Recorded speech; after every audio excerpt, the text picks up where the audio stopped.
থানাৰ ভিতৰত মোক এনেকৈ অত্যাচাৰ কৰিব পাৰে নেকি? আপুনি কিয় এনেকৈ অত্যাচাৰ কৰিছে? কিয় থানাৰ ভিতৰত মোক এনেকৈ কিয় অত্যাচাৰ কৰিছে?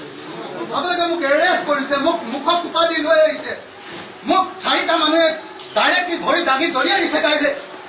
কোনো কথা নাই আপোনালোকে মোক কি কাৰণে এৰেষ্ট কৰিছে, কলে এৰেষ্ট কৰিছে, কি থানাত গোচৰ আছে, একো কথা মোক জনোৱা নাই। এনেকৈ আপোনালোকে অসমীয়া মানুহক হত্যা কৰিব খুজিছে নেকি? মই বাংলাদেশীৰ বিৰোধিতা কৰাৰ কাৰণে মোক আপোনালোকে হত্যা কৰিব খুজিছে? এইটো আপোনালোকৰ নিয়ম? কি হৈছে? চৰকাৰে কি অসমীয়া হত্যা কৰি চলিব পাৰিম বুলি ভাবিছে? মই কিবা অপৰাধ কৰিছো যদি জব জনাওক। এতিয়ালৈকে আপোনালোকে মোক কেছৰ কাগজ দিলে নে, মোক ৱাৰেণ্ট দিলে নে, মোৰ কি কেছ হৈছে আপোনালোকে মোক ক'লে নেকি? মোক কেনেকৈ আপোনালোকে লৈ আহিছে? আজি অসমত অসমীয়াৰ অৱস্থা এইটো, আজি অসমত অসমীয়াৰ অৱস্থা এইটো, এইটো অসমীয়া অৱস্থা অসমত। আজি আপোনালোকে কওক মোক কেনেকৈ লৈ আহিছে? এয়া অসমীয়াৰ অৱস্থা। এয়া চাওক আপোনালোকে, অসমৰ ৰাইজে চাওক, এয়া অসমৰ অৱস্থা।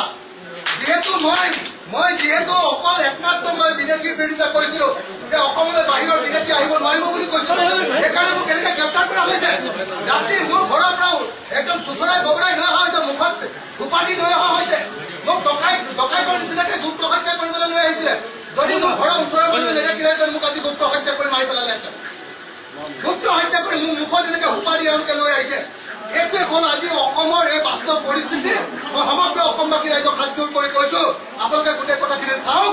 বিজেপিয়ে অসম ধ্বংস কৰি পেলালে, বিজেপিয়ে অসম বিক্ৰী কৰিব খুজিছে, সৰ্বানন্দ আৰু হিমন্তই অসম শেষ কৰিব খুজিছে। আৰু সেই অৱস্থাত যদি আপোনালোকে অসমখন নবচায়, অসমবাসী ৰাইজ কোনো পৰ্যায়ে অসম নাবাচে। মই অসমবাসী ৰাইজক আহ্বান জনাইছো, আপোনালোকে বিজেপিৰ বিৰুদ্ধে থিয় হওক। সৰ্বানন্দ বিক্ৰী গ'ল, হিমন্ত বিক্ৰী গ'ল। যদি অসমখন ধ্বংস কৰিবৰ কাৰণে দিল্লীৰ ওচৰত বিক্ৰী কৰি দিছে, যদি বিদেশী আনিব খুজিছে, 2 কোটি বাংলাদেশী বিদেশী আনিব খুজিছে, আৰু মই তাৰ বিৰোধিতা কৰাৰ কাৰণে মোক এনেকৈ হত্যা কৰিব খুজিছে। সেইকাৰণে মই অসমবাসী ৰাইজক আহ্বান জনাইছো, সমগ্ৰ অসমবাসী ৰাইজে ৰাজপথলৈ ওলাই আহক। কি কৰিছে আপোনালোকে চাওক, মোক কি কৰিছে আপোনালোকে এবাৰ চাই লওক।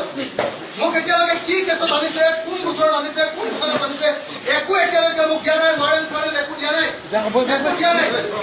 এনেকৈ মোক হত্যা কৰিব কাৰণে আজি অসম